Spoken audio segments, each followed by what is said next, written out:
አምላክ አሜን።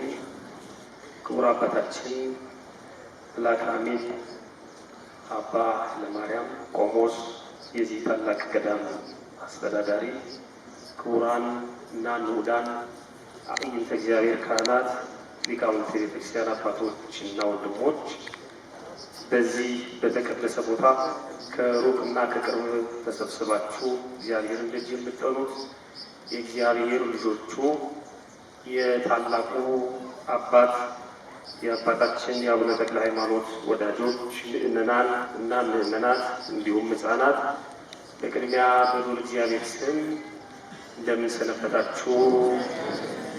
እንደምን አመሻችሁ? አሜን።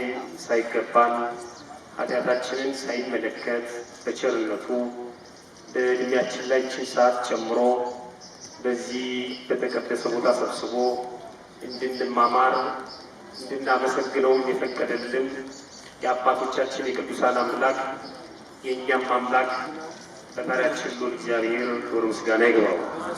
እንኳን አደረሳችሁ። አመስግኑ፣ በደንብ አመስግኑ እግዚአብሔር።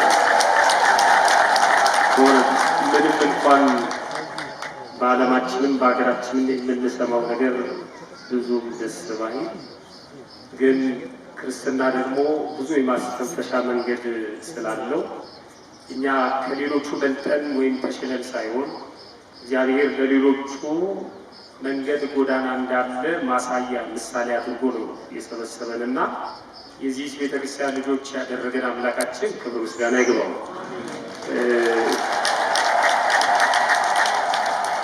ትምህርቱ በስፋት ተሰጥቷል። የራሳችሁ ያሳደጋችሁት በምርቃት በጸሎት ተስፋ በመስጠት እዚህ ያደረሳችሁት ልጃችሁ መምህር ቢትወደድ ወርቁ ጥሩ አድርጎ ሰፋ አድርጎ በእልህ በቁጭት በተለይም የቅዱሳንን ነገር ሲያነሳ ካስተማሩት መምህራን ከነ ጋሽ ታዬ ከነ መምህር ግርማም የወሰደው ነገር ስላለ በእልህና በቁጭት ብዙ ሲነግረን ቆይቷል። እኔ በእናንተ ፊት በአደባባይ እንኳን ማርያም ማረች ማለት እፈልጋለሁ። መጽሐፍ እና ምጦ መውለድ አንድ ስለሆነ እንኳን ለዚያ በቃ እንኳን ማርያም ማረች ብየዋለሁ። እናንተ አትሉትም? እንግዲህ የአራስ ጥሪ የሆነው መጽሐፉን መግዛት ነው ማለት ነው እና ማርያም በሽልም ታውቃችሁ እንዲላችሁ መጽሐፉን እየወሰዳችሁ ማንበብ ይጠበቅባቸዋል። መጽሐፉ የመናፍቃንን ስር መሰረት መነሻ አስተምህሯቸው ምን እንደሚመስል በስሜትና በልምድ ብቻ ዝም ብለን መናፍቅ ከማለት መናፍቅ ማለት ምን ማለት ነው? አስተምህሯቸው ምን ይመስላል? ምን ይጠላሉ? ምንድነው የማታለያ የማጭበርበሪያ ስልታቸው የሚለውን በዝርዝር የያዘ መጽሐፍ ነው እና እኔም ዛሬ ነው የደረሰኝ። እንግዲህ አንብቤው የሚቀጥለው በስፋት እናገራለሁ። ግን ማውጫውን ስመለከት ነበር ቁጭ ብዬ። እጅግ በጣም ጠለቅ ያለ ጉዳይ የያዘ መጽሐፍ ነው።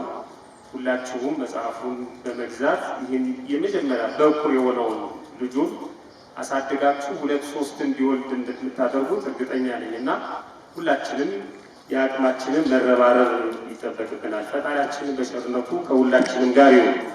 እንደ እግዚአብሔር መልካም ፈቃድ የምንማማርበት የትምህርታችን ወይም የስብከታችን ርዕስ የሚሆነው ከዚሁ ድባብ ሳይወጣ አብሬ እሞታለሁ በሚል ርዕስ ይሆናል።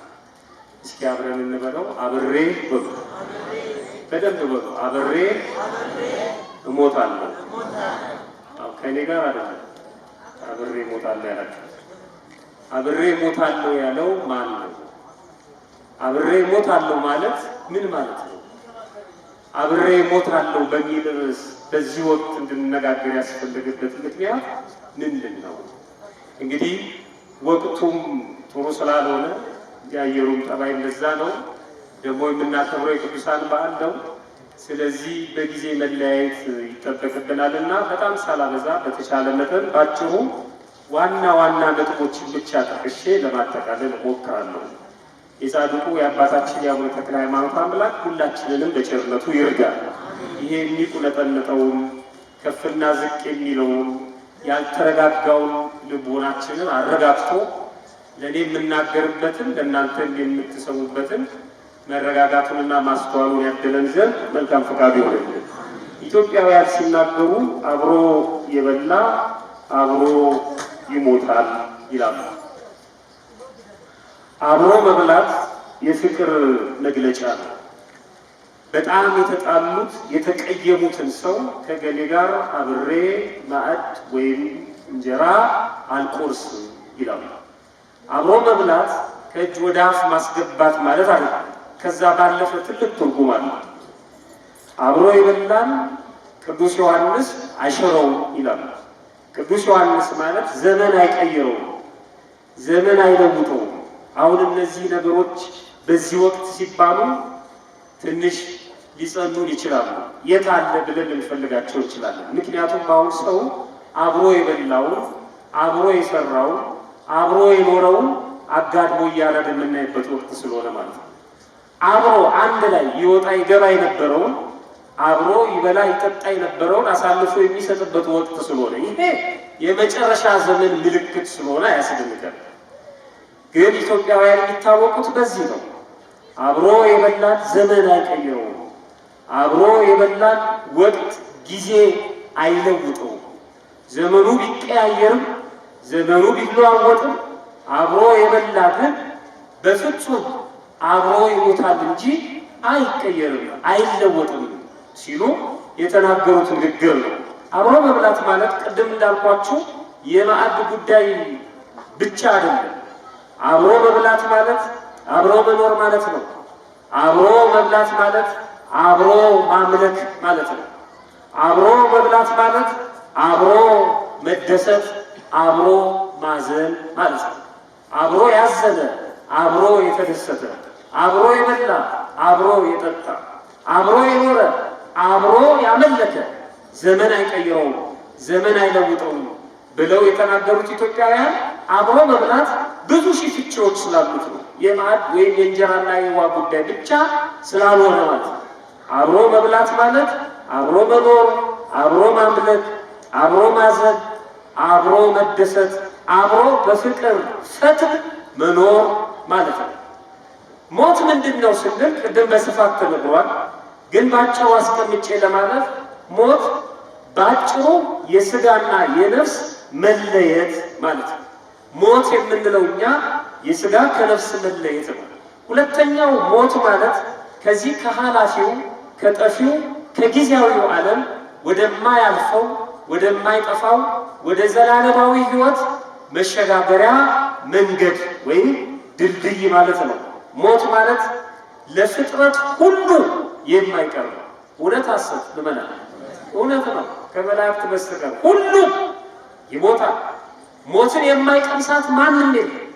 ራሱ ጌታችን መድኃኒታችን ኢየሱስ ክርስቶስ እንኳን ቀምሶ አሳይቶናል። ስለኛ የማይሞተው ሞቶ አሳይቶናል። እናቱ እመቤታችን ቅድስት ድንግል ማርያም ክብር ይግባትና በረከቷ ይድረሰንና እሷም ሞትን ቀምሳለች። በፍጹም ሞት እንደ ከባድ ጥያቄ ይለፈኝ የምንለዋል። ሞትን ማለፍ አይቻልም። ሞት ለሁሉም እጣ ፈንታ ጽዋ ታታ ፍጡር ለተባለ በሙሉ ማለት ነው ሁሉም እኩል የሚያደርግ ነው። ሞት ሁሉም እኩል የሚያደርግ ነው። በነገራችን ላይ ሞት ጥሩ መምህር ነው። ሰዎች ስለማያስቡት እንጂ ሁልጊዜ ሞትን ብናስብ ነው አንገድልም ነበር። ሁሌ ሞትን ብናስብ አንዘርፍም ነበር። ሁሌ ሞትን ብናስብ ክፉ አንሆንም ነበር። ሰው ሞትን እያሰበ አይደለም ክፉ የሆነው የሚኖር እየመሰለው ነው። በጨለማ የሚያገባው የተለያዩ ጥበቦችን እየተጠቀመ ሰዎችን የሚበድለው የተለያየ ተንኮል የሚሰራው በፖለቲካው በሙሉ ቁማር የሚጫወተው የማይሞት እየመሰለው የሚሞት መሆኑን ቢያስብ ይደነግጣል። ሞት በጣም የተለየ አስተማሪ ነው። በነገራችን ላይ በጣም ረጅም ነው። ወደዛ ሄድን። ታላቁ ኢትዮጵያዊ ምሁር ፕሮፌሰር መስፍን ወልደ ማርያም በአንድ ወቅት ስለ ሞት ሲናገሩ የጻፉትን ጽሑፍ ሳይ እንዲህ የሚል ቃል ነበር። ሞት አይቀርም አሉ። ሞት ምን አይሆንም? ሞት አይቀርም አሉና እኔም ማምለጫ የለኝም አሉ። እውነት ነው። ሰው ሁሉ እንደዚህ ነው ማሰብ ያለበት። ምንም እንኳን በእውቀት በማዕረግ በሀብት በስልጣን በተለያየ ዓለም በምትሰጠን መስፈርት ዓለም በምትሰጠን ሚዛን ከሌላው የተሻለን ብለን ብናስብም ማምለጫ የለንም። መሞት አለ። መሞት ብቻ አይደለም፣ ሞቶ በእግዚአብሔር ፊት መቅረብ አለ። አንድ ታላቅ መነኮስ ወይም መነኩሴ ሞትን እጅግ በጣም እፈራለሁ ብሎ ተናገረ እና ሰዎቹ ተደነቁ። አንተ መነኩሴ ነህ፣ እንዴት ሞት ያስፈራል? መንኮሰ መመንኮስ በራሱ መሞት ነው። ስትመነኩስ እኮ ነው የሞትከው። እንዴት ሞትን ትፈራለህ አሉት። ሞት እናንተ እንደምታስቡት ቀላል አይደለም። የነፍስ ከስጋ መለየትንማ አልፈራውም። ሰው ከሞተ በኋላ ግን በእግዚአብሔር ፊት ይቀርባል። ያን ጊዜ ምን ይዤ ነው የምቀርበው? ምን ባል ይሆን? እሱ ነው የሚያስፈራኝ። በእግዚአብሔር ፊት መቅረብ ባይኖርማ ምን ያስፈራል? ግን ከሞት በኋላ በእግዚአብሔር ፊት መቅረብ አለ። ብዙዎች የሚበድሉን ቀን አይተው ጊዜ አይተው የሚያሳድዱ የሚገድሉ የሚያርዱ የሚያቃጥሉ በእግዚአብሔር ፊት የሚቀርቡ ስላልመሰላቸው ይቀርባል። ሁሉም እኩል ይቀርባል። በጣም ከባድ ነው። ሞት አይቀርም፣ እኔም ማምለጫ የለኝም። ሁሉም ሰው ሊለው የሚገባ ቃል። ሞት በእያንዳንዳችን ሕይወት የተለየ ትርጉም አለው። በተለይም ዛሬ በምናስበው በዓል አንጻር ስንመለከት የማይሞት በዚህ ምድር ሕያው ሆኖ የሚኖር ሞትን ቅድም እንደተናገርኩት ይለፈኝ የሚል ማንም የለም። መጽሐፍ ቅዱስ እንደዚህ ይላል በመዝሙር 89 ልበ አምላክ ቅዱስ ዳዊት ሲናገር በቁጥር 48 ላይ ሕያው ሆኖ የሚኖር ሞትንስ የማያይ ማን ነው? ነፍሱንስ ከሲኦል እጅ የሚያድናት በገዛ ፈቃዱ ማን ነው ይላል። ማንም የለም። ሞት ሁለት ገጽታዎች አሉት። ለቅዱሳን ሲሆን ሌላ ገጽታ ነው፣ ስሙ ራሱ ይቀየራል። ለኃጥአን ሲሆን ሌላ ገጽታ ነው። ሞት ያለው ሁለት ገጽታ አለ። አንዱ ለቅዱሳን፣ አንዱ ለኃጥአን። እንደነ ተክለ ሃይማኖት ላሉ ታላላቅ ቅዱሳን ሞቱ አይባል። ሞት ለቅዱሳን ሲሆን ረፍት ነው። ምንድነው አልኳችሁ? ረፍት ነው። እኛ ክርስቲያኖች ስለሆነ ነው በመቃብራችን ላይ አረፈ ተብሎ የሚጻፈው። በክርስትናችን የምናገኘው ተስፋ ስላለ ለእኛ ረፍት ነው።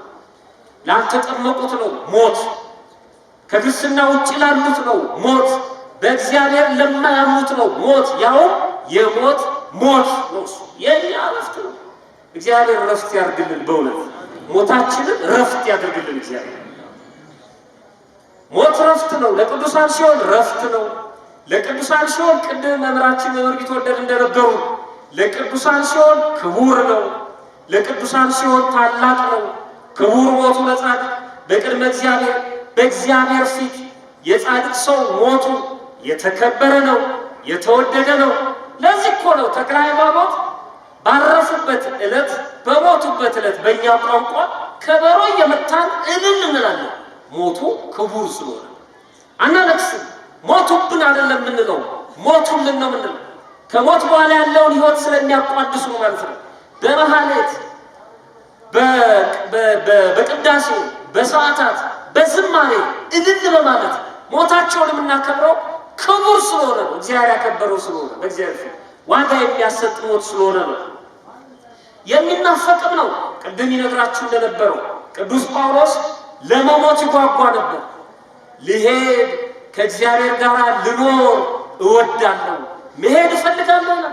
የሚሄደው የሚሸጋገረው በሞት ነው። ቅዱሳን ይናፍቁታል። ቅዱሳን ደጅ ይጠኑታል። ቅዱሳን ይመኙታል። የሚከብሩበት የሚቀደሱበት ወግ ማዕረግ የሚያገኙበት ምክንያት ስለሆነ ማለት ነው። ሞት ለቅዱሳን የሚያስፈራ የሚያስደነግጥ አይደለም። ሞት ለቅዱሳን የሚያስደስት ነው። ታላቁ ሊቅ ኢትዮጵያዊ ደራሲ ቅዱስ ያሬድ የዜማው ሊቅ ማለት ነው ሲናገር እንዲህ ይላል፣ ሞትን አትፍሩት ኃጢአትን ግን ፍሩ። ትፍርዎ ለሞት ፍርዋ ለኃጢአት። ሞትን አትፍሩት። ለምን? አይቀርላችሁም። ብትፈሩትም አይቀርም። አትፍሩት ሞትን፣ የነፍስ ከሥጋ መለየትን፣ ወደ እግዚአብሔር መሄድን አትፍሩ። ይልቁንስ ኃጢአትን ፍሩ። ሞት አይቀርም፣ ለሰማያዊው አስቡ እንጂ ስለ ምድራዊው አይደለም ይላል። ሞት ለቅዱሳን እንዲህ ከሆነ ለኃጥአን ደግሞ ተቃራኒው ነው። ለኃጢአተኛ ሰዎች፣ ለክፉ ሰዎች ሞት ረፍት ሳይሆን መከራ ነው። ሞት ደስታ ሳይሆን ጭንቀት ነው። ሞት የሚናፈቅ የሚወደድ ሳይሆን የሚያስፈራ ነው። ከመከራ ወደ መከራ መሸጋገሪያ ነው። ሞቱ ለኃጥእ ጸዋብቱ፣ የኃጢአተኛ ሰው የክፉ ሰው ሞቱ ክፉ ነው፣ አስፈሪ ነው፣ እጅግ በጣም ከባድ ነው። መዝሙረኛው ቅዱስ ዳዊት በምዕራፍ 33 ቁጥር 21 ላይ የተናገረው ነው። አብሮ መሞት ማለት ምን ማለት ነው? ርዕሳችንን እንዳትረሱት። አብሬ ምን ሆናለሁ? እሞታለሁ። የትኛውን ሞት እንደሆነ አብረን እንድናየው ስለፈለኩ ነው። ይሄ የኃጢአተኞቹን ሰው ሞት አይደለም፣ የሚያስፈራውን ሞት አይደለም፣ የሚያስደስተውን ወደ እግዚአብሔር መሸጋገሪያ የሆነው በቅድመ እግዚአብሔር ክቡር የተባለው አብሬ እሞታለሁ ማለት ምን ማለት ነው? ይሄንን ከመናገር በፊት ከገድለ ተክለ ሃይማኖት ትንሽ አንድ ታሪክ ላሳያችሁ። አብሬ እሞታለሁ የሚለውን ኃይለ ቃል የምናገኝበት ክፍል ይሄ ገድለ ተክለ ሃይማኖት በእኔ ባነበብኩት ገድለ ተክለ ሃይማኖት ምዕራፍ 36 ነው የሚለው። ብዙ አይነት ጥራት ስላለ ምዕራፉ ሊለያይ ይችላል። ታሪኩን ስነግራችሁ ግን ፈልጋችሁ ልታነቡት ትችላላችሁ። የተክለ ሃይማኖት ልጅ ነኝ ብሎ ዝም ብሎ መፎከር አይደለም። የተክለ ሃይማኖትን ገድል ማንበብ የመጀመሪያው። የተክለ ሃይማኖትን ገድል መስራት ትልቅ ነገር ነው። ማንበብ ገድሉን ማንበብ ያስፈልጋል። እኛ የሌሎች ሰዎች ገድል ድርሳን ነው የምናነው፣ በዛ ነው የተጠመድነው። የአባታችን የአቡነ ተክለ ሃይማኖትን ገድል ማንበብ ብዙ ጥቅም አለው። እዚህ በምዕራፍ 36 ላይ ተጽፎ የምናገኘው ታሪክ ነው። አባታችን ክብር ይግባቸው በረከታቸው ይድረሰንና በኢትዮጵያ ውስጥ ብዙ ተዘዋውረው አስተምረዋል። ቃለ እግዚአብሔርን በማዳረስ ሕሙማንን በመፈወስ የተቸገሩትን የተጨነቁትን በማረጋጋት ብዙ ሰርተዋል። ለዚህ ምስክር ሩቅ መሄድ አያስፈልግም። እዚሁ ደብረ አሚን ተክለ ሃይማኖት ቤተክርስቲያን ጸበል ቤቱን መጎብኘት ብቻ ይበቃል። ላልደረሱለት ለችግሩ ያልደረሱለት ሰው የለም። አባታችን አቡነ ተክለ ሃይማኖት በኢትዮጵያ ውስጥ በብዙ ቦታ እየተዘዋወሩ አስተምረዋል። በተለይ በደቡቡ የሀገራችን ክፍል በተለይም በወላይታና በአካባቢው 12 ዓመት በአንድ ቦታ ብቻ ቁጭ ብለው በየአውራጃው በየወረዳው እየተዘዋወሩ 12 ዓመት የሚደንቀው። አሁን ለ20 እና ለ30 ደቂቃ ገድላቸውን ስንሰማ ቃላቸውን ስንሰማ የእግዚአብሔርን ቃል ስንሰማ መምህራን ሲያስተምሩ ምን ያህል እንደምንመሰጥ አስቡት። ነፍሳችን ምን ያህል እንደምትረካ። 12 ዓመት የዛ አካባቢ ህዝብ የተባረከ ህዝብ ነው። 12 ዓመት እየተዘዋወሩ አስተምረዋል። ጣዖታትን በማፈራረስ ሰዎችን ከአምልኮተ ጣዖት ወደ አምልኮተ እግዚአብሔር በመመለስ ብዙ ደክመዋል። አንድ ቀን እንዲሆነ ይለናል ገድሉ። በዛ በዳሞት አውራጃ ዝባፈተን እየተባለ በሚጠራ ተራራ ላይ ሰዎች ጣዖት እያመለኩ ደም እያፈሰሱ ሰይጣንን በሚያመልኩበት ጊዜ አባታችን አቡነ ተክለ ሃይማኖት ይህንን ተመለከቱና ወደዛ ወደ ጣዖቱ ማደሪያ ገብተው ጣዖታቱን በሙሉ አፈራረሱት ይላል።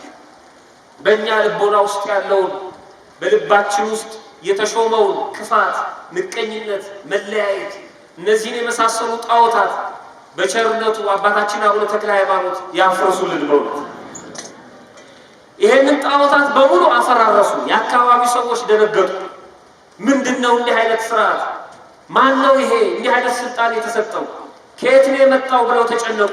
ርኩሳን መናፍስት አጋንንትም እንደዚሁ ተጨነቁ ይላል። በጣም ተጨነቁ፣ ተጠበቡ ይላል። አባታችን አቡነ ተክለ ሃይማኖትን ያዟቸው። በዛ ጣዖት ንጉሱ ሳይቀር ያመልክ ነበር። የታወቀ ነው። ንጉሱ በዛ ወቅት የነበረው ሞቶሎሚ ይባላል። አባታችን አቡነ ተክለ ሃይማኖትን ብዙ መከራ ያደረሰባቸው ከእናታቸውና ከአባታቸው ጀምሮ ማለት ነው። ታሪኩ ረጅም ነው። ንጉሱ ሳይቀር ያመልክበት የነበረ ጣዖት ነው እና አባታችን አቡነ ተክለ ሃይማኖትን የሀገር ውስጥ ሽማግሌዎች ተሰበሰቡና ኮነኗቸው፣ ያዟቸው፣ ገረፏቸው፣ ደበደቧቸው ይላል መጽሐፍ ገድሉ እንደዚህ ይላል።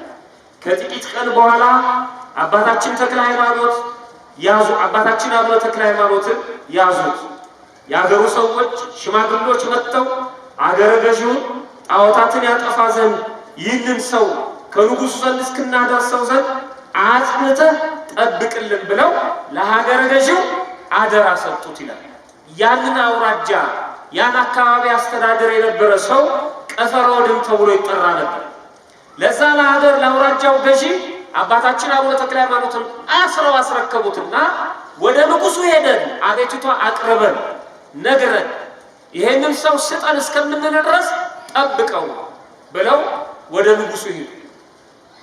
3 ወር አሳለፉ እነዚህ ሰዎች። ያን ጊዜ ትራንስፖርት አልነበረ፣ መንገዱም የተሳለጠ ስላልነበረ በእግርና በጋማ ከብት ነው ጉዞውና 3 ወር ፈጀባቸው ንጉሱ ጋር ደርሰው እስከሚመጡ። በ3 ወር ውስጥ ግን ነገር ተቀይሯል። ይሄ ባለስልጣን አባታችን አቡነ ተክለ ሃይማኖትን የቁም እስረኛ አድርጎ ቀን ቀን ይተዋቸዋል፣ ይለቃቸዋል። ማታ ማታ ደግሞ በቤቱ ውስጥ አስሯቸው ከሳቸው ሲማር ያድራል። ሰዎች በነገሩት ሳይሆን በቀጥታ ከተክለ ሃይማኖት ቃላቸውን መስማት ፈልጎ ስለነበር የሚሰሩትን እያየ የሚናገሩትን እየሰማ 3 ወር አሳለፈ። እስሩ የቁም እስር አይነት ነው። አባታችን በዛ በቀበሌው በዞኑ በወረዳው እንዳውኑ ማለት ነው እየሄዱ ያስተምራሉ። ማታ ደግሞ በታማኝ እስረኝነት ወደዚህ ወደ አገረ ገዢው ቤት መጥተው ያድሩ ነበር። አገረ ገዢውን ከሳቸው ይማር ነበር። እድለኛ ነው የአገረ ገዢ። እንደ ጲላጦስ ጌታን በፊቱ እንዳቆመው እንደ ጲላጦስ አባታችን አቡነ ተክለ ሃይማኖትን በቤቱ ለማሰር የበቃ ታላቅ ሰው ነው። እንግዲህ ተክለ ሃይማኖት ላሰራቸው እንኳን ሩሩ ናቸው። እንኳን በጽዋ ለተማጸናቸው እንኳን ስዕላቸውን በቤታቸው ላስቀመጠው ቀርቶ እንኳን ስማቸውን ለሚጠራ ማለት ነው በክፋት ላሰራቸው እንኳን የሚደንቅ ነው። 3 ወር ተቀመጠ። ይሄ ሰው በቀጥታ ቃሉን ከሳቸው ይሰማ ነበር። መጽሐፍ እንደዚህ ይላል። አንደኛ ዮሐንስ ምዕራፍ 1 ቁጥር 1 ላይ ስለ ሕይወት ቃል ከመጀመሪያው የነበረውንና የሰማነውን በዓይኖቻችንም ያየነውን የተመለከትነውንም እጆቻችንም የዳሰሱትን እናወራለን ይላል። ያየነው የተመለከትነው ማለት ያረጋገጥነው፣ በጆሮአችን የሰማነው በእጃችን የዳሰስነው እናወራለን ይላል። ይሄም ሰው አይቼ በጆሮዬ ሰምቼ በዓይኔ ተመልክቼ አረጋግጬ ዳስሼ ማየት አለብኝ፣ እናንተ በነገራችሁኝ አልቀበልም ብሎ ነው ተክለ ሃይማኖት እንዲያስተምሩ የፈቀደላቸው። ሲያስተምሩ ሰማ፣ ተአምር ሲያደርጉ ተመለከተ። ትንፋሻቸው ሰውነታቸው ሲዳስሱት ሲያስተምሩት በረከት አገኘ። በ3 ወር ውስጥ ተቀይሮ ጠበቃቸው። ከ3 ወር በኋላ እነዛ ሰዎች መጡ። እንዲህ አሉት፣ እንግዲህ ጠብቅ ያለህን ሰው አሁን ስጠን። ንጉሱ በአስቸኳይ አስራችሁ አቅርቡ ስላለ ጣዖታቱን ማፈራረሱ፣ አካባቢውን በረበሹ፣ ሌላ ትምህርት ማምጣቱ ለንጉሱ ስለነገረን በአስቸኳይ አስራችሁ አምጡ ብሎናል። ስለዚህ ያስረከብንህን ሰው አምጣሉት። ያስረከቡት ማንን ነበር? በረከታቸው ይድረስና አባታችን አቡነ ተክለ ሃይማኖት ያን ሰው አምጣሉት። ይሄ ሰው እንዲህ አለ፣ እሱንስ አልሰጣችሁም፣ አብሬ ከእርሱ ጋር እሞታለሁ። የሚደንቅ አያ 3 ወር ምዕመናን ስለ ተክለ ሃይማኖት ስንት ወር ተምረናል። ስንት ጊዜ ገድሉን አንበናል። ስንት ጊዜ ዝክር አድርገናል። ስንት የንፍሮ ውሃ ጠጥተናል። ስንት ጊዜ ጸበል ጸዲቃቸውን ቀምሰናል። ስንት ጸበላቸውን ጠጥተናል። ምን ያህል ጊዜ ሆነ? ለምንድነው ሰዎች በአንድ ጥቅስ የሚደረብጡት? ለምንድነው ሰዎች የሚሩዱት? ልክ ይሄ በአህያ ቆዳ የተሰራ ቤት የጅብ ድምፅ ሲሰማ ልፍረስ ይላል ይባላል። የሆነ ነገር ኮሽ ሲል ድንግጥ የምንላል።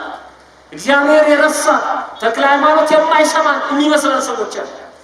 በ3 ወር ትምህርት አብሬ ሞታለሁ አለ። ገና ነው፣ ሲኦልና ገነትን አያውቅም።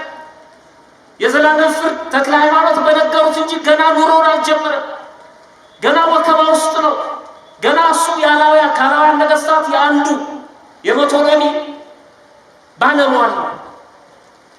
ገና ነው፣ ባለስልጣን ነው። ገና የተረጋጋ ህይወት ውስጥ አይደለም ያለው። አብሬ እሞታለሁ፣ ወስዳችሁ ልትገሉት ነው፣ ወስዳችሁ ልታስሩት ነው።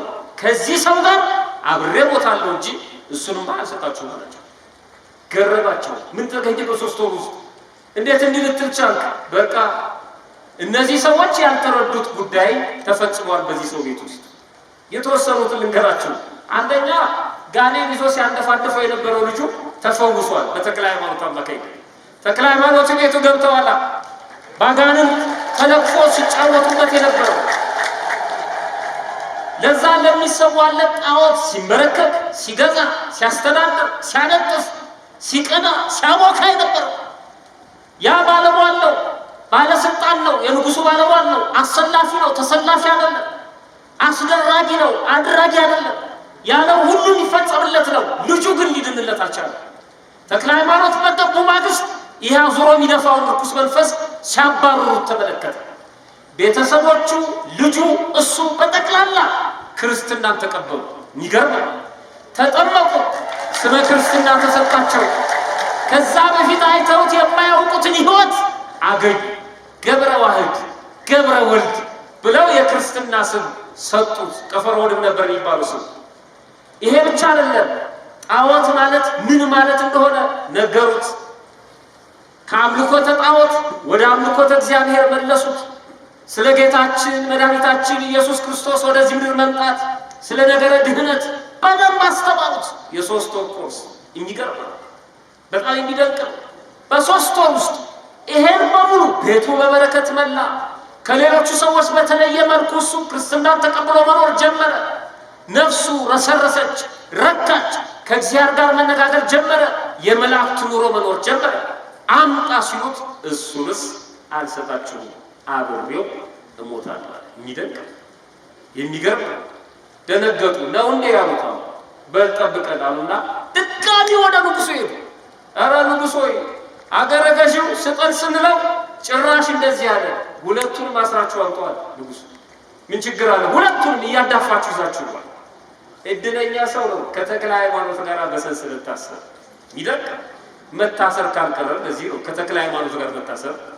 ሰርስሮ ሰርቆ አቃጥሎ ገድሎ አይደለም። እንዲህ ከጻድቁ ጋር መታሰር፣ እያዘከሩ መታሰር፣ እየጸለዩ መታሰር። መታሰር ከሆነ እንደዚህ ነው። የሰው ሀብት ቀምቶ አይደለም፣ የሰው ቤት አቃጥሎ አይደለም፣ በስልጣን ባንጎ አይደለም፣ ሆዳም ሆኖ አይደለም። እየመጸወቱ መታሰር ነው። ጽዋውን እያወጡ መታሰር ነው። ጸበሉን እየጠጡ መታሰር ነው። መገፋት እንደዚህ ነው። ከነ ተክለ ሃይማኖት ጋር መገፋት አብሮ ታሰረ። እድለኛ ነው። በመንገድ ላይ ሲሄዱ ወደ ንጉሱ ነው የሚሄዱት። ገና ጀማሪ ክርስቲያን ፍርሃት ፍርሃት አለው። ከተክለ ሃይማኖት ጋር ታስሯል። ወታደሮቹ ይሳደባሉ። ዋጋችሁን ታገኛላችሁ፣ ቆይ ለቃችሁ ይመስላችኋል። በጣም ያስፈራል። በጦር ተከበው ነው የሚሄዱት። አሁን ደግሞ ወደ ንጉሱ ነው የሚሄዱት። ተክለ ሃይማኖት ምንም አይመስላቸው፣ የለመዱት ነው። እሱ ግን አዲስ ነው። አዲስ ገቢ ስለሆነ ፈራና ለተክለ ሃይማኖት ምክረ ሀሳብ አቀረበ። እንዲህ አላቸው፣ አባታችን አለ አንድ ነገር ልንገርህ፣ የምናመልጥበትን መንገድ አላቸው። ያ ጀማሪ ክርስቲያን ከሚወጣ ነው ይባል። ወደ ንጉሱ ዓለም የምንሄደው ይገለናል። የምናመልጥበትን ልንገርህ፣ የዛሬ 25 ዓመት የተፈጸመ ታሪክ አውቃለሁ አለ። ይሄ ሰው የዛሬ 25 ዓመት ንጉሱ ከሸዋ ምድር አንዲት ሴት አመጣ ሊያገባ። ያቺን ሴት ደግሞ እግዚአብሔር ይወዳት ነበረ። መልአኩ ቅዱስ ሚካኤል የሚባል መጥቶ ያቺን ሴት ቀማው። ትልቅ ድግስ አዘጋጅቶ ሊያገባት ባሰበ ጊዜ ከዛ ጊዜ ጀምሮ አእምሮን ስቶ ያብዳል። አንዴ ግደሉ፣ አንዴ አድኑ ይላል። አእምሮ ጤነኛ አይደለም። የምትገርም ሴት ነች። እኔ ያኔ ነበርኩ እዛ አደባባይ ላይ አለ። ያኔ ክርስትና አልተቀበለ። ልብ አድርጉ ምዕመናን፣ ይሄ ታሪክ የተክለ ሃይማኖት እናት ታሪክ ነው። አንሙት ገድሉ ስለ ተክለ ሃይማኖት እናት ታሪክ ለተክለ ሃይማኖት ይነግራቸዋል። አዲስ ገቢው ማለት ነው። አላወቀም። ምንድነው ልጅ ለእናቷ ምን አስተማርሽ ይባል? አሁን ለሱ እኮ ነው። አሁን ትላንትና ጌታ ተቀበልን ብለው የሚሰብኩ ሰዎች ነው። ትላንት 16ኛው መቶ ክፍለ ዘመን ማለት ነው። እና ለተክለ ሃይማኖት ይሄ ሰውዬ ንጉሱ የአእምሮ ህመምተኛ ነው። እንደ ሄድክ ብታድነው ብትፈውሰው ሁለታችንን የሚለቀናል። ቶሎ አድነው እሱ መሞት አይፈልግም፣ ፈርቷል። አባታችን አቡነ ተክለ ሃይማኖት አወቁበትና እንዲህ አሉት። ገድሉን ስታነቡት በጣም ይገርማቸዋል። እንዲህ አሉት፣ ገብረ ዋህድ አሉት። በክርስትና ስሙ ጠርቶ ገብረ ዋህድ ሞትን ትፈራለህን? አይዞ አትፍራ፣ ፈጣሪያችን በንጉሱ እጅ አይጥለንም። አዎ እግዚአብሔር ባላውያን ነገስታት እጅ አይጥለንም። ኢትዮጵያን በከሃዲያን እጅ አይጥላትም። የተክለ ሃይማኖት አምላክ ይችን ቤተክርስቲያን በሆዳሞች እጅ አይጥሏትም። የተክለ ሃይማኖት አምላክ ይችን ቤተክርስቲያን በመናፍቅ እጅ አይጥላትም። ምንም አሸነፍን እንዲያደረግን ብለው ቢሞክሩ ቢለፈልፉ ምንም አትሆንም። አይዞ አትፍራ፣ እግዚአብሔር በንጉሱ እጅ አይጥለንም። አባታችን አትፍራው። ተረጋጋ። መጓዝ ጀመሩ። ቀረቡ በንጉሱ ፊት። ሁለቱንም ቀፎ አሰርቶ በንብ ቀፎ ውስጥ ማለት ነው። በቁመታቸው ልክ ቀፎ አሰርቶ ተክለ ሃይማኖትን በአንድ ቀፎ ያንን ገብረ ዋህድን በአንድ ቀፎ አድርጎ 10 ሰዎች ጠራና 5 ሆነው ወደ ትልቅ ገደል ማለት ተራራ ላይ እንዲወጡ አድርጎ ወደ ገደል እንዲጣሉ አዘዛቸው ይላል። ባጭሩ ነው ነግራቸው። ሁለቱንም እድለኛ ሰው ነው ይሄ ሰው። ከተክለ ሃይማኖት ጋር እዛ ቀፎ ውስጥ ገባ። ከታችም ከላይም ተመረገ።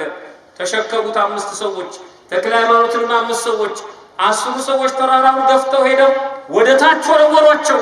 ገና ወደ መሬት ሳይደርሱ በአየር ላይ ቅዱስ ሚካኤል ተቀበላቸው ይላል። ወዳጃቸው ስለሆነ ቅዱስ ሚካኤል ላይ ከቅዱስ ሚካኤል ጋር ደግሞ ጥብቅ ግንኙነት ላይ ያላቸው አባታችን ታሪኩ ረጅም ነው፣ አልነግራችሁም። ገድሉን አንብቡት። በጣም የቅዱስ ሚካኤል አብረው ቀድሰዋል። እሱ ዲያቆን እሳቸው ካህን ሆነው አብረው ቀድሰዋል ከቅዱስ ሚካኤል ጋር። ታውቃላችሁ አብረው በአንድ መቅደስ የክርስቶስ ሥጋና ደም ተቀብለዋል። ወዳጃቸው ለቅዱስ ሚካኤል አባላችሁ ይሄ አይቶት የማያውቀው ነው። በአየር ላይ ተቀበለው መልአኩ ከተክለ ሃይማኖት ጋር አስቀመጠው። ከቀፎ አወጣቸው። በንጉሱ ፊት ቆሙ ይላል። 10 ሰዎች ሳይደርሱ እነዚህ ሁለቱ ተክለ ሃይማኖትና ገብረ ዋህድ በንጉሱ ፊት ቆሙ። ስለ ክርስቶስ መሰከሩ። 10 ሰዎች ተመልሰው መጡ። ቀድመዋቸዋል። ጥለናል ብለው ሪፖርት ሊያደርጉ ሲሉ የተጣሉት ቆመው ስለ ክርስቶስ ይመሰክራሉ። ገነገጡ 10 ሰዎች። እግዚአብሔር እኮ እንደዚህ ነው አይደል? ገለናል አቃጥለናል ብለው ሲያስቡ ህዝቡ እየበዛ ሄደ። ክርስትናው እያበበ ሄደ። አይቻልም። በመግደል ማሳነስ አይቻልም። በማቃጠል ማስፈራራት አይቻልም። በማሳደድ ተራ ነገር በመናገር ማስደንገጥ አይቻልም። የእግዚአብሔር ሰዎች በእውነት በትክክል ለእግዚአብሔር ከታመንን የሚረዳን እግዚአብሔር ነው። እኛ አንዳንድ ጊዜ ስንሰው የተለያዩ ነገሮች ስለምናደርግ 10 ገረማቸው። በእነዚህ ሰዎች አምላክ እናምናለን አሉ። 10 ማለት ነው። ንጉሱ ደነገጠ። በሉን 10 ሌላ ቀፎ አዘጋጀዋል። 10 ቀፎ፣ 2 ቀፎ ሌላ ተዘጋጀ። 12 ቀፎ፣ 2 ሰዎች እንዲሸከማቸው 24 ሰዎች ተመረጡ። እንደገና እነዚህን 12ቱ መጀመሪያ ያመኑትን 10 አባታችን አቡነ ተክለ ሃይማኖትና ገብረ ዋህድን ተሸክመው ድጋሚ ጣሏቸው። አሁንም መልአኩ ቅዱስ ሚካኤል እነዚህን 24ቱን ሰዎች የጣሏቸውንም ጭምር ማለት ነው አዳናቸው ይላል። በጣም የሚገርም እነዚህ የጣሏቸው 24 ሰዎች በእግዚአብሔር አበሩ። ንጉሱ በጣም ተጨነቀ። ከበፊቱ እየከፋ ሄደ፣ እየባሰ ሄደ። 10 ተለወጡ። የጣሏቸው 24 ሰዎችም እንደገና ተለወጡ። ንጉሱ ጨነቀው። በእጁ ላይ የያዘውን ቀስት ወደ ተክለ ሃይማኖት ወረውራለሁ ሲል ጦሩ እጁ ላይ ተጣበቀበት ይላል። እዛው ዙፋኑ ላይ ያለ ገድሉ ነው። በጣም ተበሳጨ፣ በጣም ተቆጣ።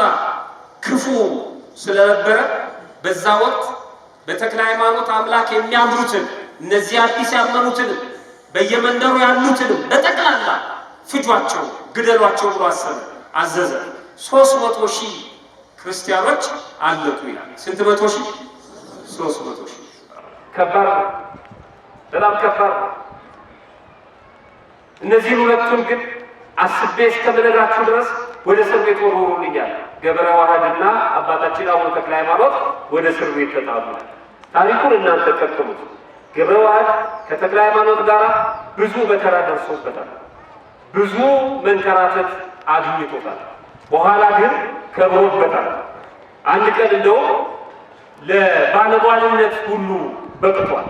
ንጉሱን ለማማለድ ሁሉ በቅቷል። አንድ ቀን ንጉሱ ሲጨነቅ አየሁና ይላል ይሄ ገብረዋል አብሬ እሞታለሁ ያለው ንጉሥ ሆይ ለምን እንደዚህ ትጨነቃለህ? በፈጣሪ በተክለ ሃይማኖት ፈጣሪ ብታምን ትድናለህ። አሁን ሰው ወደ ንጉሱ የሚያማልደው ነው የሚፈልገው። ንጉስ ይማልዳል፣ በጣም የሚደንቅ ነው። ይሄኛው ግን ወደ ንጉሱ አይደለም የሚማልደው፣ ንጉሱን ወደ ተክለ ሃይማኖት ለማማለድ በቃ ተገላልጦሽ። እስቲ ለምንድን ነው በተክለ ሃይማኖት አምላክ የማታምነው? ለምን አታምነው? ብታምን እኮ ትድናለህ። ንጉሱ ምስጢር አወጣ፣ በውስጡ ያለውን ማለት ነው። እኔ ወድጄ ነው ተክለ ሃይማኖት የማሳድደው አለ። የማሳድደው እኔ እኮ በተክለ ሃይማኖት አምላክ ማመን እፈልጋለሁ፣ ባምን ግን አለ መንግስቴን ይወስድብኛል፣ ይነግሳል። ምድራዊ ንጉስ ማለት ነው። ስለ ተክለ ሃይማኖት የሚያወቁ የሚፈተፍቱ ሰዎች አሉ። ታሪክ አወቅን የሚሉ ስለ ተራ ንግስና የመጣ የሚመስላቸው ሰዎች አሉ። ስለ ተራ ዙፋን ርክክብ የመጣ የሚመስላቸው በተክለ ሃይማኖት ምክንያት የተለያዩ ተራ አሉባልታዎችን የሚናገሩ ሰዎች አሉ። አሁን መድረኩ የእነሱ መድረክ ስላልሆነ አልናገርም። በጣም የቀፈፈ ነገር የሚናገሩ ሰዎች አሉ። በተክለ ሃይማኖት አማካይነት ለምን አታምንም ሲለው መንግስቴን እንዳይቀማብኝ ፍርቼ ነው። የሚደንቅ ጌታችን መድኃኒታችን ኢየሱስ ክርስቶስ ውሃ ጠጪኝ ሲላት ያቺ ሴት ምንድን ነው ያለችው? እንዴት አንተ ከኔ ውሃ ትለምናለህ አለችው አይደል? ውሃ ጠጪኝ የሚልሽ ማን መሆኑን ብታውቂ ምን አላት? ከሱ ትለምኝ። ተክለ ሃይማኖት ማን መሆኑን ቢያውቅ ኖሮ ይለምናቸው ነበር ሰማያዊ ንግስና፣ ስለ ምድራዊ ንግስና። ስለዚህ ስለ ተራው ስላረጋው ማለት ነው ተጨነቀ።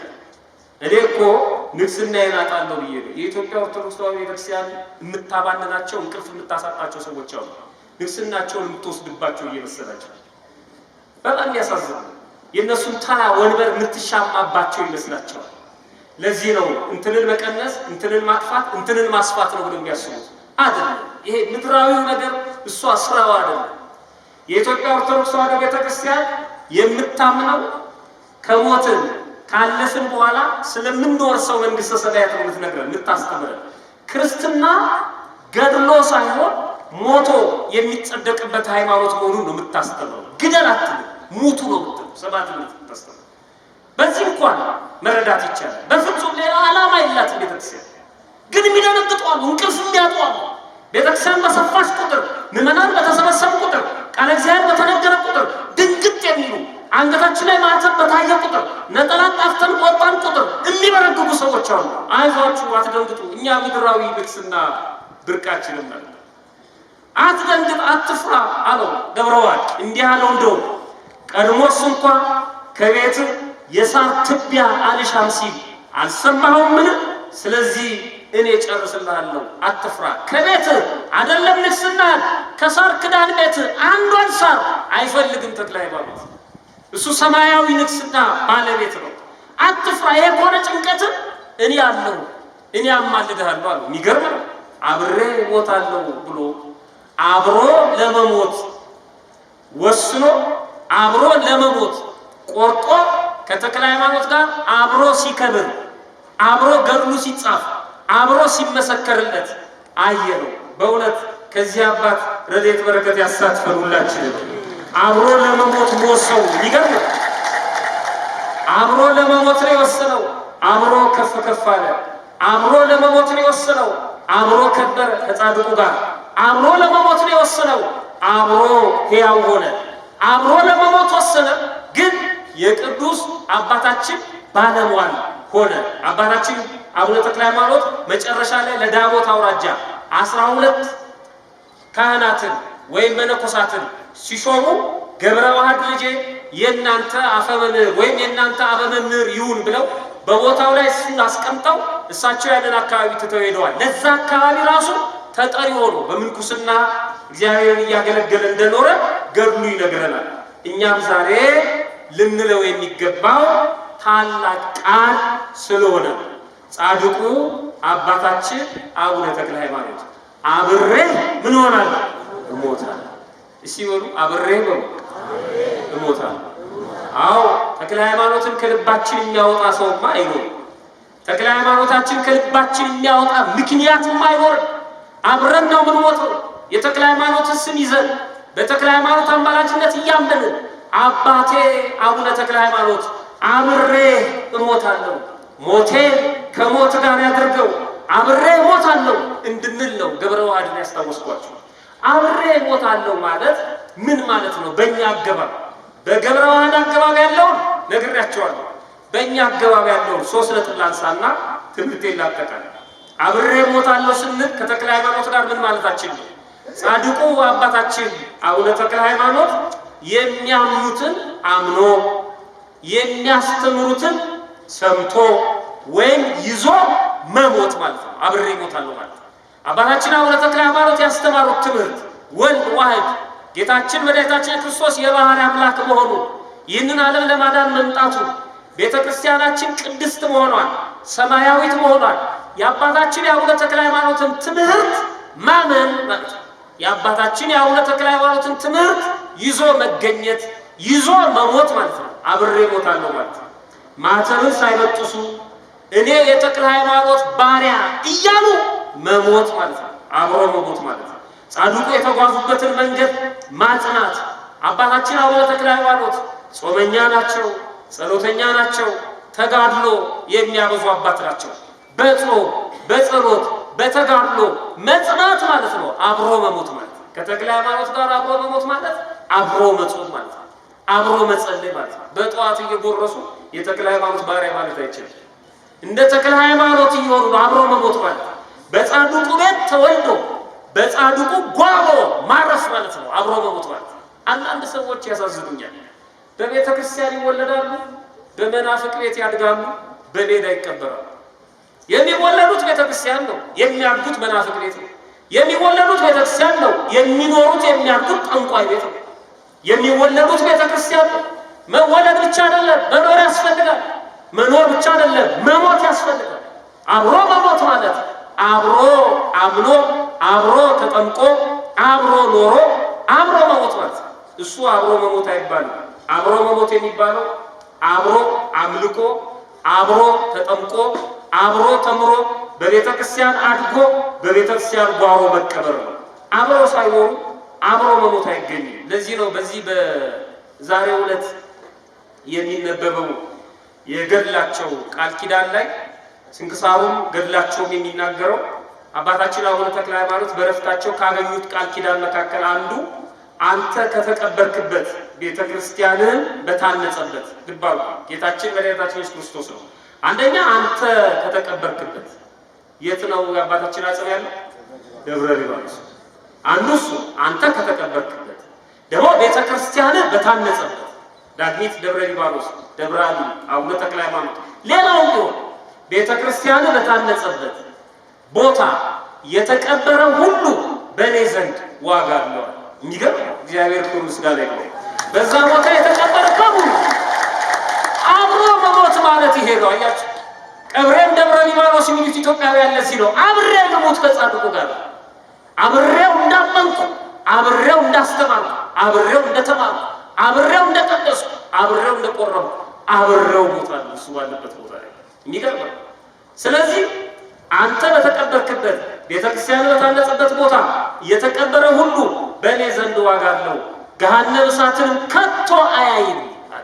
ማንም ሰው እንደማይቀበር ደግሞ ሲነግረን ስሙ በሕይወት መጽሐፍ ያልተጻፈ ሁሉ በቦታ አይቀበርም ይላል።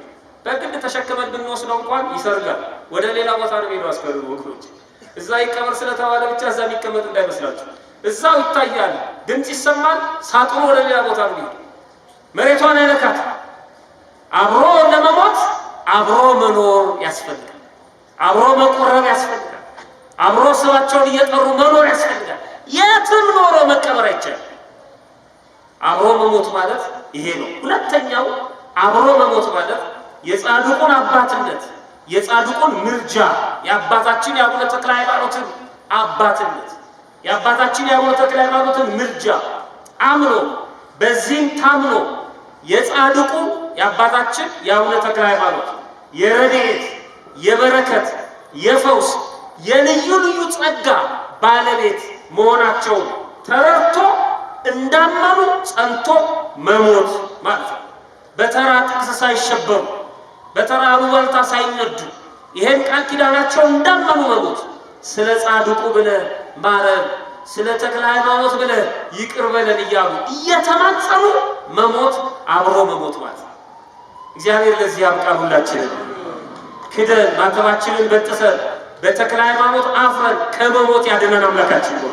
የተክለ ሃይማኖትን ስም እየጠራን አምላከ ተክለ ሃይማኖት እርዳን፣ አምላከ ተክለ ሃይማኖት እርዳን፣ አምላከ ተክለ ሃይማኖት ይሄን እያልን ለመሞት ያብቃን። ሁላችንን ሞት አይቀርም፣ አብሮ መሞት ማለት ይሄ። ሶስተኛው በጻድቁ ምክንያት በደም ስሙ በአባታችን በአቡነ ተክለ ሃይማኖት ምክንያት ስናገለግል በአባታችን በአቡነ ተክለ ሃይማኖት ምክንያት ስንወጣ ስንወርድ ስናስቀድስ ሊሆን ይችላል። ጸበል ጸዲቅ ስናዘጋጅ ሊሆን ይችላል። የልማት ስራዎችን ስንሰራ፣ ድንጋይ ስናንከባል፣ አፈር ስንቆፍር፣ የተለያየ ነገር ስናደርግ በኮሚቴም ሆነን ስለ ተክለ ሃይማኖት የራሳችንን ስራ እየዘጋን ትዳራችንን እየተው ትምህርታችንን እየደፈንን ይቅርብን እያል ገንዘባችንን ጉልበታችንን መስዋዕት እያደረግን ልክ በዚህ ቦታ እንደሚሰራው ማለት የልማት ስራ እየሰራን የሰንበት ትምህርት ቤት አገልግሎት እያገለገልን በስብከተ ወንጌሉ እየተራዳን በመላው ቤተክርስቲያናችን በምትፈልገው በምልአት እያገለገልን እያለን ማለት ነው። የተለያዩ ፈተናዎች ያጋጥሙናል። የተለያዩ መከራዎች አሉ። አልጋ ባልጋ አይደለም። ቀይ ምንጣፍ ተነጥፎልን አይደለም የልማት ስራ ብንሰራው። ቀይ ምንጣፍ ተነጥፎልን አይደለም በሰንበት ቤት የምናገለግለው። ቀይ ምንጣፍ ተነጥፎልን አቅፍ አበባ ተሰጥቶን አይደለም በስብከተ ወንጌል የምናገለግለው። መከራ አለ፣ ፈተና አለ። ግን ያኔ እኔ ምን አደከመኝ? የራሱ ጉዳይ ለምን ገደል አይገባም? እኔ ለአንድ ነፍሴ አስቀድሼ ጸበል ጠጥቼ እልም አልልም እንዴ ብለን ተስፋ ቆርጠን መሄድ ሳይሆን በመከራ ውስጥ ማገልገል፣ በዶፍ ውስጥ ማገልገል፣ አብሮ መሞት ማለት ይሄ። እያገለገልን መሞት፣ እያገለገልን መታመን፣ እያገለገልን መጠላት፣ እያገለገልን መገፋት፣ እያገለገልን ይጥሉን፣ እያገለገልን ይስደቡን፣ አብሮ መሞት ማለት እሱ። ከጻድቁ ከአባቴ ከአቡነ ተክለ ሃይማኖት ጋር አብሬ እሞታለሁ። መከራ ፈተና እሱንማ አሳልፌ ያልሰጣችሁም። የፈለገ ቢሆን ግልምጫ ቢሆን ጡጫ ቢሆን ከተክለ ሃይማኖት ጋርማ አብሬ ነው ሞተው ማለት ነው። አንዳንዴ ሲመች እኛ እኮ ከባድ ነው የኛ ህይወት። ዝናብ ሲሆን እንቀራለን፣ ፀሐይ ሲሆን እናስቀድሳለን አይደል? አብሮ መሞት እንደሱ አለ። ነገ ታስቀድሳለህ እንዳየሩ ሁኔታ ምን ይወስ እሱ አብሮ መሞት አለ። አብሮ መኖር እንኳን አለ እንኳን አብሮ መሞት ማለት ነው። አብሮ ሳይኖሩ አብሮ መሞት ይሄ። አብሮ ሳይሞቱ ደግሞ አብሮ መጽደቅ አይቻልም። የፈለገ ቢሆን አያችሁት? ያ ቀፈሮድ ገብረዋድ በመከራ ውስጥ ሆኖ እሱ ባለስልጣን ከንጉሱ ታዞ አምጣ ሲባል አይ እሱንማ አልሰጣችሁም አብሬው ምን ሆናል? ትታሰራለህ እኮ። አዎ አብሬው እታሰራለሁ፣ አብሬው እጣላለሁ አለ። ተጣለ ወደ ገደል። አብሮ ለመሞት ወሰነ። አብሮ ከበረ እንጂ የሆነ ኮሽ ሲል ድንግጥ እያለ ይለፈኝ እያለ እንደ ከባድ ጥያቄ ከተክለ ሃይማኖት ጋር መኖር አይቻልም። እያገለገሉ በጻድቁ ስም እየተማጸኑ መሞት፣ ተስፋ ቆርጦ አለማቋረጥ። ከጻድቁ ጋር አብረን ስንሞት አብረን ሕያው እንሆናለን። መጽሐፍ ቅዱስ እንደዚህ ነው የሚለው ሮሜ ምዕራፍ 6 ቁጥር 5 ላይ ሞቱን በሚመስል ሞት ከእርሱ ጋር ከተባበርን ትንሣኤውን በሚመስል ትንሣኤ ደግሞ ከእርሱ ጋር እንተባበራለን። ቅዱስ ጳውሎስ ነው ስለ ጌታ የተናገረው። ይህንን ደግሞ አስምሮበት ሲናገር በሌላ ቦታ በሁለተኛ ጢሞቴዎስ ምዕራፍ 2 ቁጥር 11 ላይ ቃሉ የታመነ ነው እንዲህ የሚለው ከእርሱ ጋር ከሞትን ከእርሱ ጋር ደግሞ በሕይወት እንኖራለን። ከማ ከክርስቶስ ጋር አብረን ከሞትን መከራውን ከተቀበልን ከክርስቶስ ጋር አብረን እንኖራለን። ተክለ ሃይማኖት ያደረጉት ይሄንን ነው። ከክርስቶስ ጋር መከራውን ተቀበሉ፣ ከክርስቶስ ጋር አብረው ኖሩ። እኛም ከተክለ ሃይማኖት ጋር መከራውን እየተቀበልን ከተክለ ሃይማኖት ጋር አብረን እንኖራለን ማለት ነው። አብሮ መሞት ማለት እሱ ነው። እኔ ሕያው ነኝና እናንተም ደግሞ ሕያዋን ትሆናላችሁ። የዮሐንስ ወንጌል ምዕራፍ 14 ቁጥር 19። ጻድቁ አባታችን አቡነ ተክለ ሃይማኖት በሕያው እግዚአብሔር ያመኑ ስለሆኑ ሕያው ናቸው። እኛ ልጆቻቸው በእሳቸው ካመንን ከእሳቸው ጋር ኖረን ከእሳቸው ጋር ለመሞት ከወሰንን እኛም ሕያዋን ነን።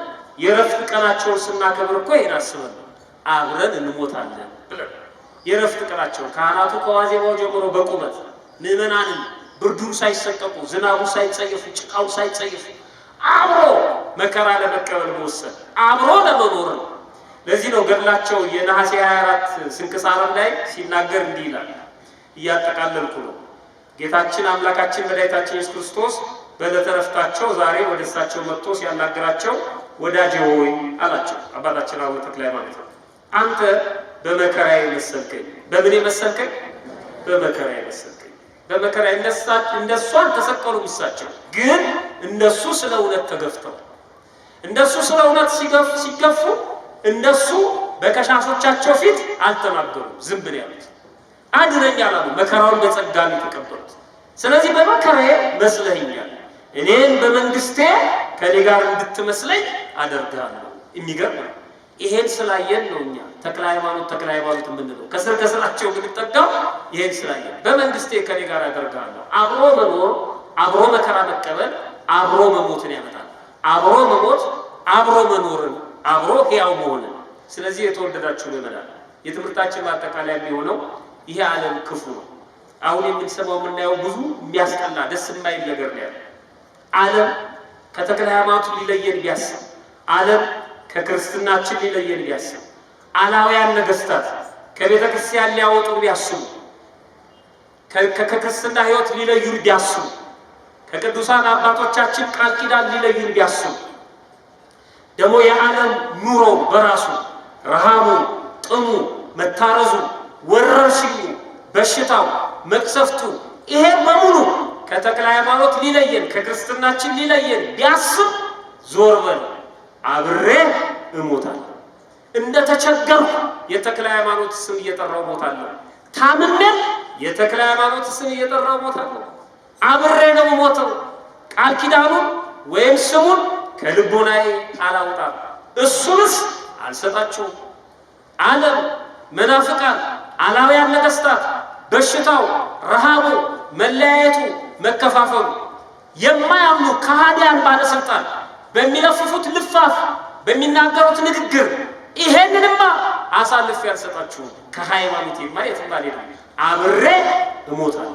አብሮ መሞት አብሮ መኖርን ስለሚያመጣ ፈጣሪያችን በቸርነቱ ከጻድቁ ከአባታችን ከአቡነ ተክለ ሃይማኖት ጋር አብረን ኖረን አብረን ለመሞት አብረን መንግስቱን ለመውረስ ያብቃል። ሰምቶ ከመጥፋት ያድነን። እግዚአብሔር ይመስገን።